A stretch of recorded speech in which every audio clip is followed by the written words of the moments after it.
I once knew a nigga whose real name was William. His primary concern was making a million, being the illest hustler that the world ever seen. He used to fuck movie stars and sniff coke in his dreams. A corrupted young mind at the age of 13. Nigga never had a father and his mom was a fiend. She put the pipe down, but for every year she was sober, her son's heart simultaneously grew colder. He built a reputation cause he could hustle and steal, but got locked once and didn't hesitate to squeal. Starting fights over little shit up on the block. Stepped up to selling mothers and brothers the crack rock. Working overtime, making money for the crack spot. Hit the jackpot and wanted to move up to cocaine, fulfilling the Scarface fantasy stuck in his brain. Tired of the block niggas treating him the same.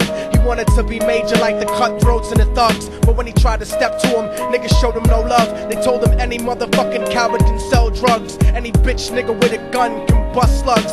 Any nigga with a red shirt can front like a blood. Even Puffy smoked the motherfucker up in the club, but only a real thug can stab someone till they die. Standing in front of them, staring straight into their eyes, Billy realized that these men were well guarded, and they wanted to test him before business started. Suggested raping a bitch to prove he was cold-hearted. So now he had a choice between going back to his life or making money with made men. Up in the sight, his dreams about cars and ice made him agree a hardcore nigga is all he ever wanted to be. And so he met them Friday night at 2:45.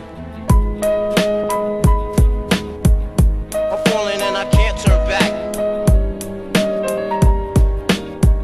I'm falling and I can't turn back. They drove around the project slow while it was raining, smoking blunts, drinking and joking for entertainment, until they saw a woman on the street walking alone, 3 in the morning, coming back from work on her way home. And so they quietly got out the car and followed her, walking through the projects. The darkness swallowed her. They wrapped her shirt around their head and knocked her onto the floor. This is it, kid, now you got your chance to be raw. So Billy yoked her up and grabbed the chick by the hair and dragged her into a lobby that had nobody there. She struggled hard, but they forced her to go up the stairs. They got to the roof and then held her down on the ground, screaming, "Shut the fuck up and stop moving around." The shirt covered her face, but she screamed and clawed. So Billy stomped on the bitch till he broke in her jaw. Them dirty bastards knew exactly what they were doing. They kicked her until they cracked her ribs and she stopped moving. Blood leaking through the cloth, she cried silently, and then they all proceeded to rape her violently. Billy was made to go first, but each of them took a turn, ripping her up and choking her until her throat burned. Her broken jaw mumbled for God, but they weren't concerned. When they were done and she was lying bloody, broken and bruised, one of them niggas pulled out a brand new 22.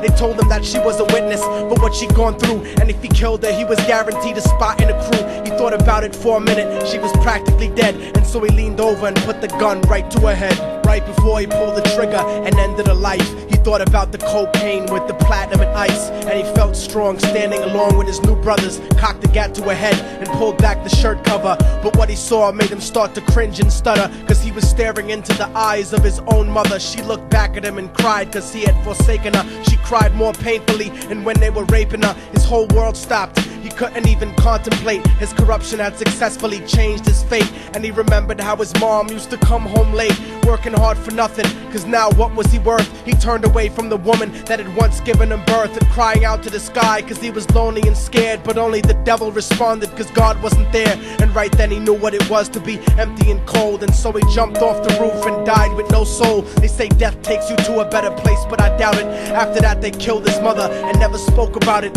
And listen, cause the story that I'm telling is true, cause I was there with Billy Jacobs and I raped his mom too. And now the devil follows me everywhere that I go. In fact, I'm sure he's standing among one of you at my shows, in every street cipher listening to Little Thug's flow. He could be standing right next to you and you wouldn't know. There's no diversity because we're burning in the melting pot. So when the devil wants to dance with you, you better say never, because a dance with the devil might last you forever.